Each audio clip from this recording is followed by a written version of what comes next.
the great holidays. Up next week, Thanksgiving. We're thankful that Carolina won this weekend in football. Makes our jobs easier. Welcome back, Mike, JB, JC, and Mad Dog, and John Whittle, who was actually covering the basketball team in Bloomington. Excited to talk to him about that trip. But, John, Carolina snaps a 5-game losing streak to Mizzou. They're 7-3. Wofford, Clemson up next. 4 straight victories, including 3 in the top 25. Good times right now for Carolina football. Yeah, we all saw this coming, right? After that Old Dominion game. After Ole Miss, we saw them starting to roll, huh? No, it's been a lot of fun to watch. And I know a lot of folks on the Big Spur message boards have been enjoying discussing it because you can't get on there without having to go to the second or even third page for like recent conversation. So generating a lot of chatter, a lot of happy Gamecocks, and certainly should be with the results here in over the last month. I want to go back to something that Mike and JC both kind of discussed in that last segment in different ways, but I think it's a very important topic to discuss and talk about with this football team because the story for Carolina the last few weeks has been second half defense. They've been virtually lights out in the second half, winning games with defense. And we did know, and we talked about it a ton around here before the season began, that the defense was going to have to carry them for a few games and allow this offense to kind of figure itself out. Of course, you had a couple of injuries. Rocket and Lenoris both get a little bit banged up, so maybe that took a week or two longer than they thought. But in the second half this week, Missouri made some good adjustments, and they were moving the football at will. And you saw that lead slip, and then it was gone. And so the Carolina offense had to step up to the plate, and they had to win the game differently this week than they've been winning the last few weeks. Give us your thoughts on that and how important that is to this football program as it continues to try to develop itself to be one of the better teams in the league. Yeah, Shane talks about complementary football all the time, and sometimes it's within a game, and sometimes it's game by game. And South Carolina's offense had to pick it up in big moments here this past weekend. And I think the 2-minute offense in general. I mean, you look back at the end of the first half, and offense went down and scored a couple times, and then when you needed a big one, you dialed up some really good play calls. Not all of them. So some of them we've seen before, some of them we hadn't, and came through in the clutch. I think it speaks a lot to Lenoris that he can have the composure that he's had in those moments, and you reflect back to some of the growth over the course of the season. He's had some of those opportunities over the course of the year, whether it's against Alabama or whoever. Like he's had opportunities late in games to be able to run, and he was able to successfully execute it here at the end of this game. And I thought the offense has just continued to improve. It's kind of been in lockstep with Lenoris, but certainly other guys are making big plays too. You look at Rocket, and he didn't have his best game on the ground, but he certainly made that big play when needed, broke the tackles when needed. Josh Simon continues to be a dog out there, game in and game out. It's been impressive, and the O-line had probably one of their best pass blocking days, at least of the year too. So, it was nice to see the offense step up and win a game. I'm going to say something that I think a lot of people are scared to say, but I'm not. Name a quarterback in this league that's playing better than Lenora Sellers. Right now, it's hard. I don't think there is one. And I can tell you right now, there sure as hell isn't a quarterback in the league that's developed like he has from day one to where we are now after week, 10, 11, 12. I don't even know anymore. But that's not being disrespectful to anybody. It just is what it is. I don't think anybody in the SEC at that position right now is playing better than this kid is. Yeah, that's an easy argument to make right now. His team's winning. The offense is playing really well. He's making big plays in big moments. He's doing some Herculean things and some Houdini things out there from time to time. So, it'd be a hard point to argue that there's somebody playing better than him right now. Yeah, even if there is, the fact that he's in the argument is, I think, just says so much. We talked about the receiving core too. I mean, I think one of the most important, or maybe the most important thing about a receiving core is, can they catch the football, right? I mean, can you catch it or not? And there's certainly been times around here where that hadn't been the case. 9 different dudes caught it this weekend. 6 had multiple catches, and some names that probably a lot of folks didn't have on their bingo cards made enormous plays. Jared Brown, Dale Von Campbell this weekend. It felt like for a while that Lenoris was kind of creating that camaraderie, if you will, with Josh Simon, which he certainly still has. It seems like that's his safety zone. But he's seeing, if you're completing the ball to 9 different dudes, and some of those you're having to get out and create, I know that means you're seeing the field, John. And to be honest, that's scary to kind of think about, knowing that Rocket Sanders is still your running back. Yeah, and 5 different guys caught touchdowns.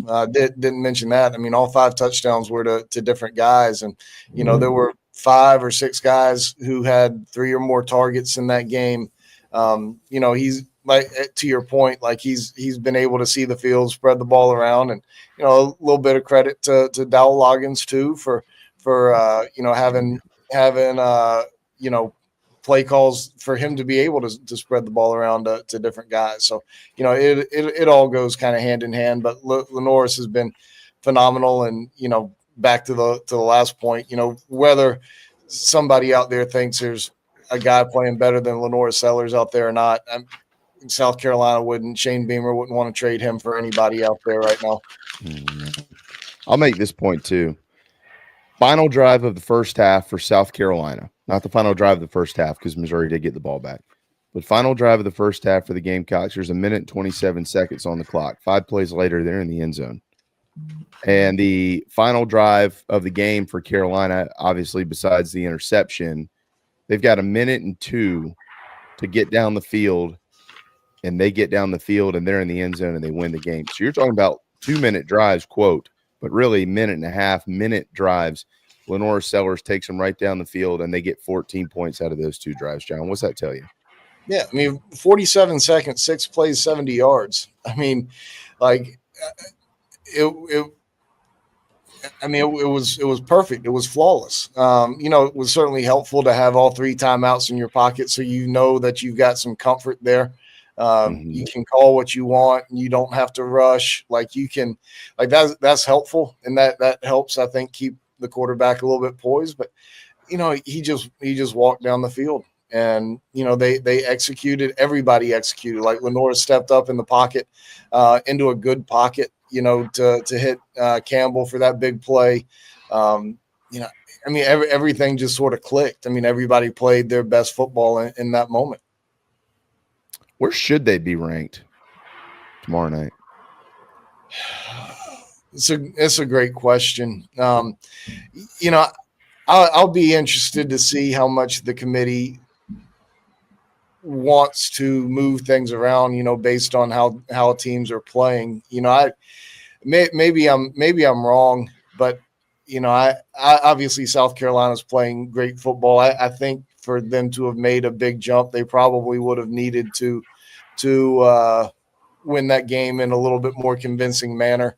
A win is a win, but at the same time, like, if you're trying to impress the committee, if you're trying to impress the human eye, that last drive is impressive, but you look and think that maybe South Carolina should have won a little bit more.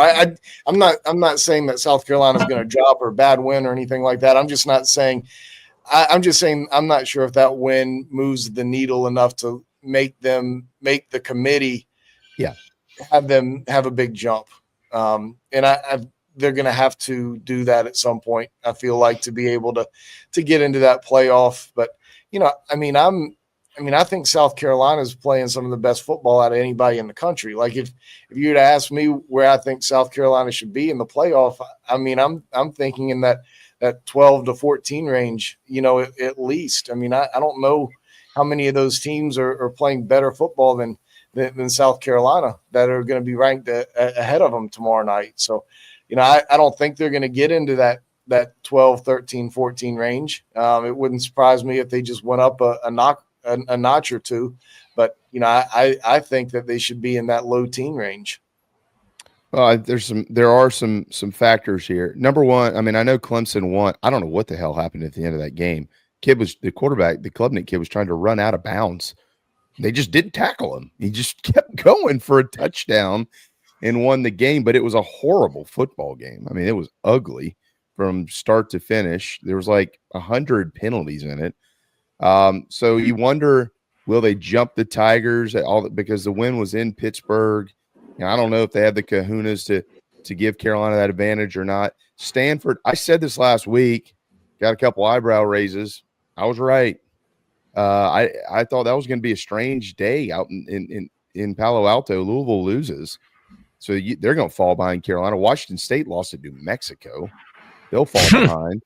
Arizona State is a good football team. They're 8-2, 5-2 in the Big 12, which is a wacky league. But Kansas State at 16, they lose. You got to figure maybe they drop behind them. I mean, I don't know. Maybe they could be up around 16. I don't know. Yeah. Have you ever seen an ending to that Stanford Louisville game like that? Like it was 1st and 10 at midfield for Louisville with like 20 seconds left, something like that. And and Stanford ends up kicking a no turnover. They ran 4 downs, no turnover. And somehow Stanford's able to kick a game-winning field goal. I like Stanford's coach. He was at one of Mike's favorite schools, Sac State, and won there. I mean, they don't have a lot of talent, but they're good. I thought the Louisville being ranked was weird to me.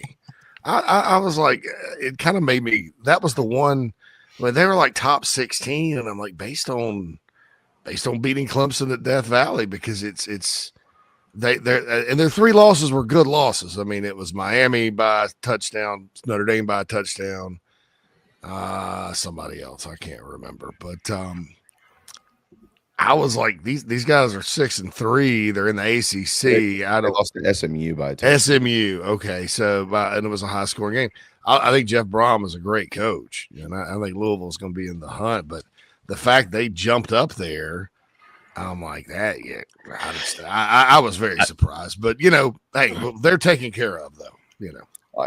I would say, Carolina's going to move up a few spots.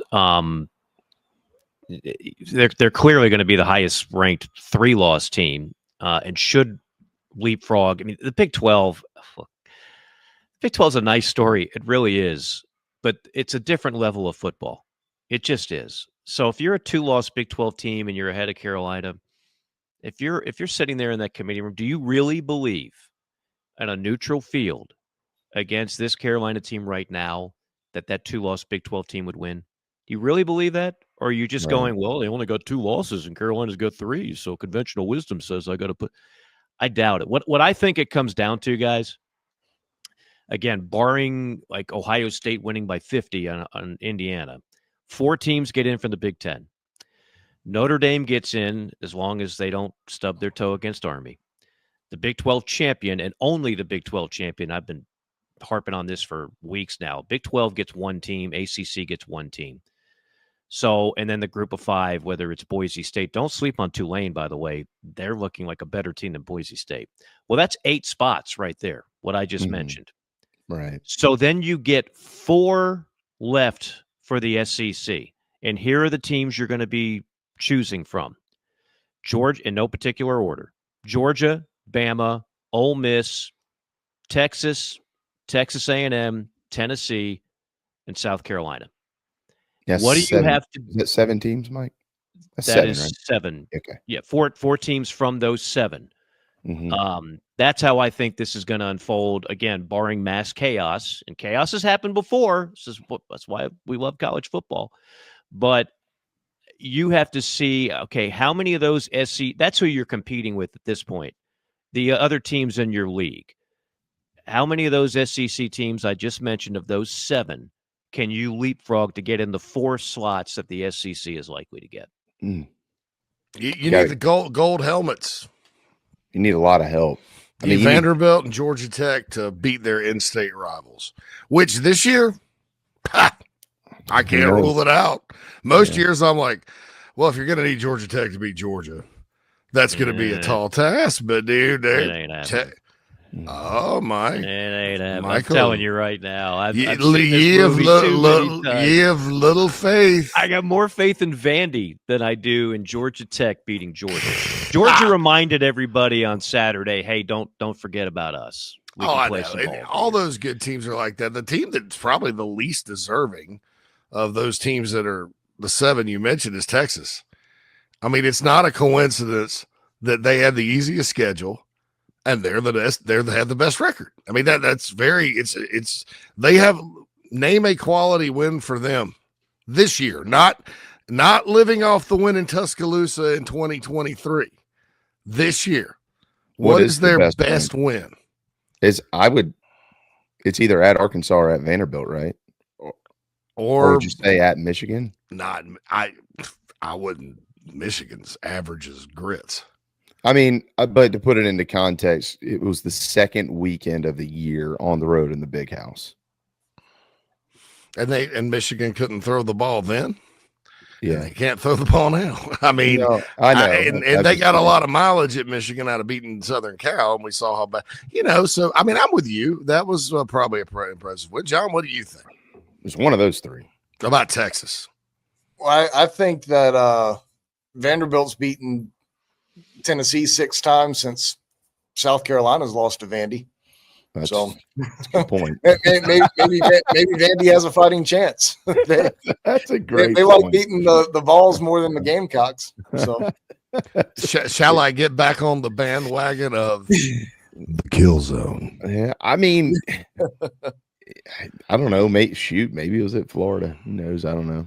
I don't know what to think of LSU. John, we won't bore you with all that. We're going to come back to all that stuff. Yeah, my bad on that. No, that's me. I went off down that road. But I do want to get to some quick hoops with you before we get you out of here, though. But your final thoughts on that win this weekend for South Carolina, and moving forward now that you're staying in the state. You got Wofford, and then you'll head to the upstate on Thanksgiving weekend. Yeah, I mean, kudos to Brady Cook for going out there and playing the way he did. I mean, he's obviously hurt. He's obviously banged up in a lot of ways. I wasn't surprised to see him play. I was surprised to see him play so well. And they got the ground game going in the second half. Kudos to them for fighting the way they did. But, obviously South Carolina accomplished something because not a whole lot of teams have been able to beat Brady Cook. Not a whole lot of teams have been able to beat Missouri here these last couple of years. So the fact that South Carolina was able to go out and win the game that Missouri has been winning is, I think, speaks a ton for what this Gamecocks team is, because that's exactly how Missouri's been winning games this year. Just hang in there, and figure out a way to just get one more point on the board than the other team at the end of the game. And, South Carolina was the one that was able to do that this time. So, just incredible stuff from Shane Beamer and the way he's instilled that confidence and belief in his team, and for South Carolina to go out and execute like they did.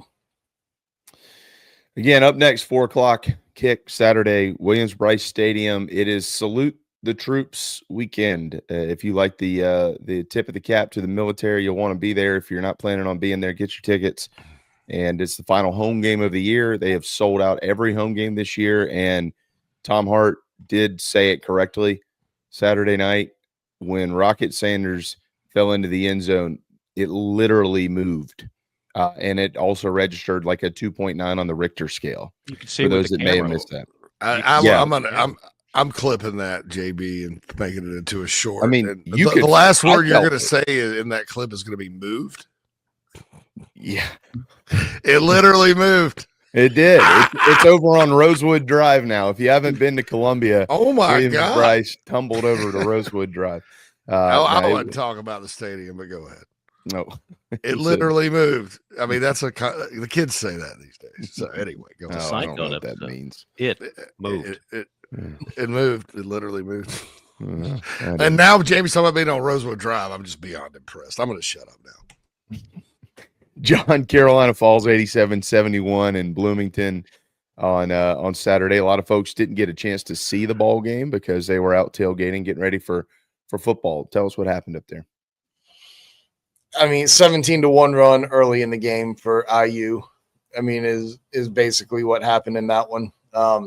South Carolina cut it down to 3 at one point in the first half, but it was just too much. Indiana got it back up to 17 at one point in the second half. Carolina got it down to 8 with 1:19 remaining, and then Indiana went on one more run just to put it away. 8-0 run over the last 1:19 to clinch it. Made their free throws. Carolina missed some shots. Collin Murray-Boyles just was never in it. IU wanted to take him out of it. He was on the wrong end of some iffy calls on both ends, both from the offensive side and defensive side. Didn't get a couple of fouls calls, got a couple of fouls called against him that just, and he just wasn't in that game.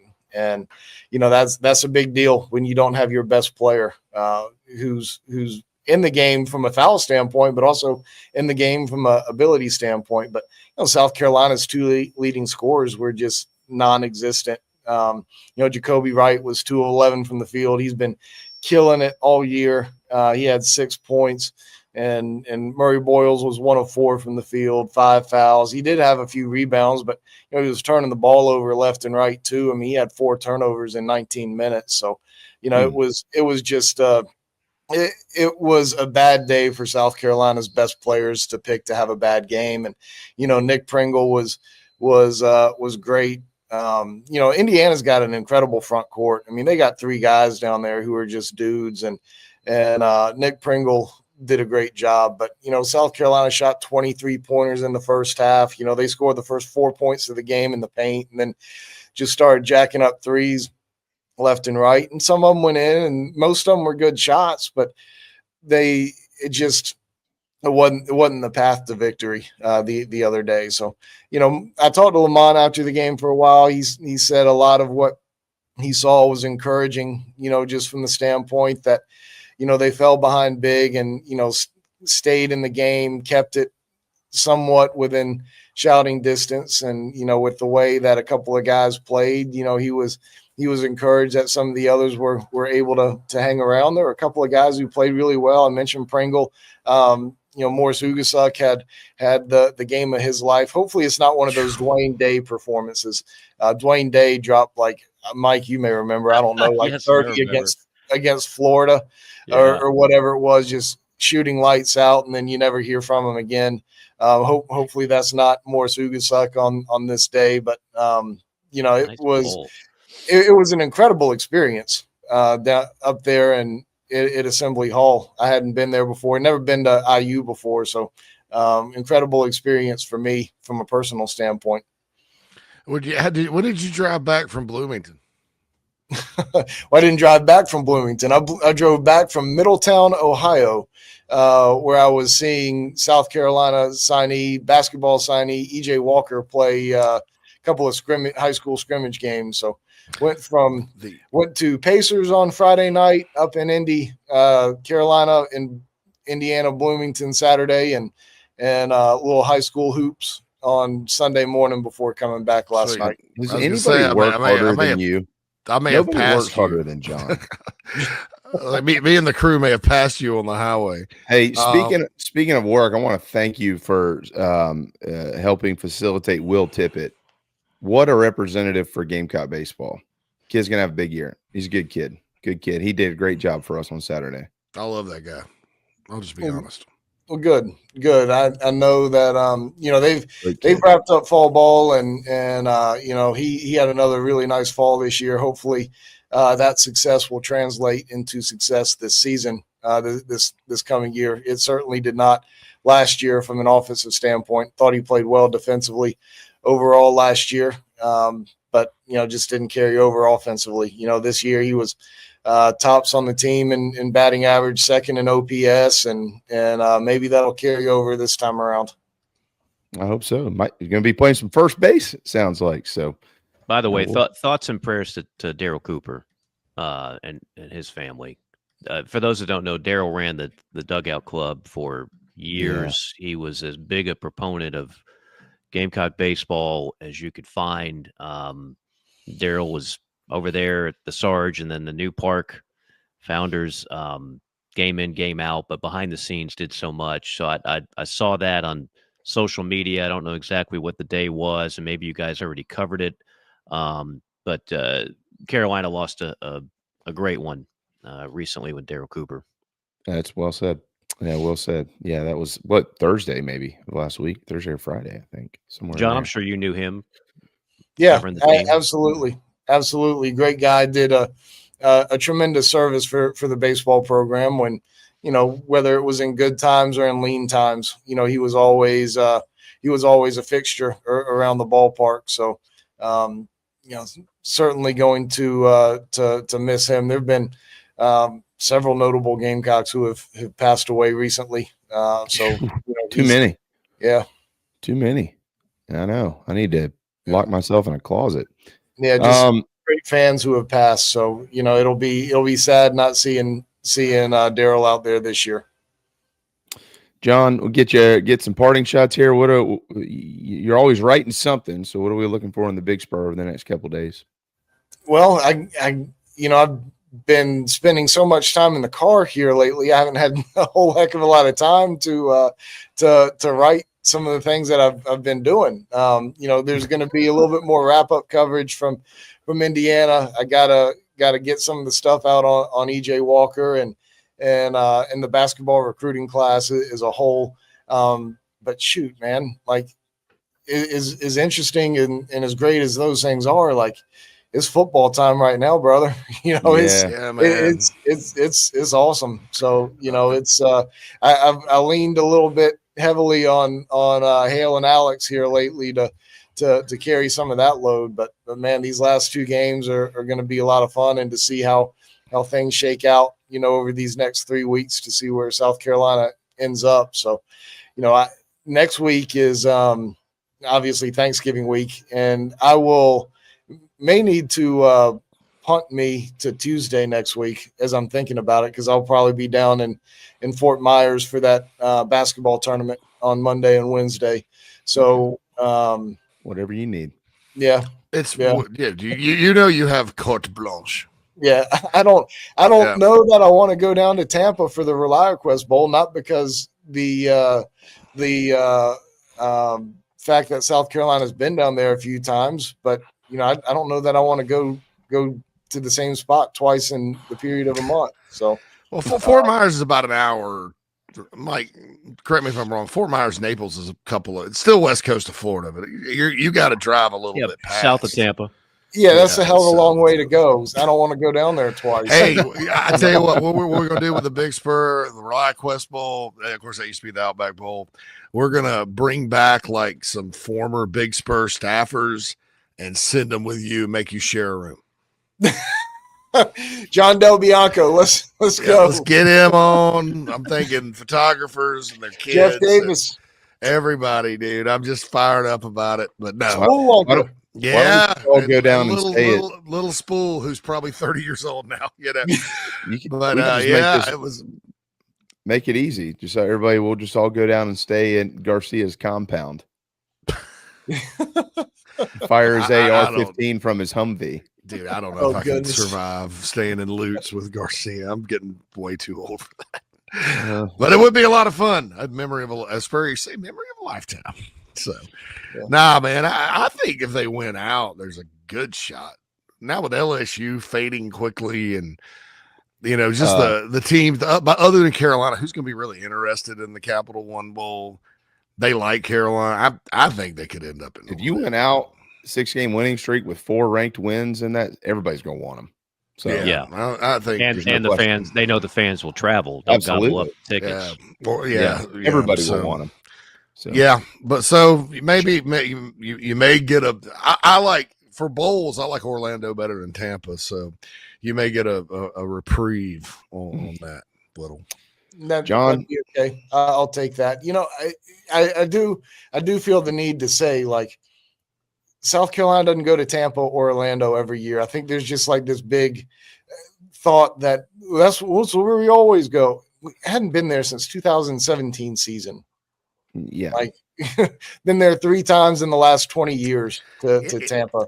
Been to Orlando twice in the last been there 3 times in program history, and once was in 1975. Right. So if that trip is really still hanging with you, I mean, let's get over it a little bit. You know, Tampa and Orlando, you haven't been there in a minute, so enjoy whichever one. I think Universal just opened a new theme park too for those with kids and families and stuff. So, the Orlando probably better than Tampa. Yeah, there's this perception that they always go to Tampa for some reason. I don't know. It goes back to 2000, 2001, the back to back. Back to back, and then then the hit was down there, and then so anyway, it ought to be good. Good things happen in Tampa generally. Well, why not want to go where good things happen? Yeah, like Clemson won the national championship there, right? Yeah. All right, John, we'll get you out of here, man. We're at the end of the hour, brother. Great to see you. We'll see you next week. Appreciate you guys. Thanks for having me.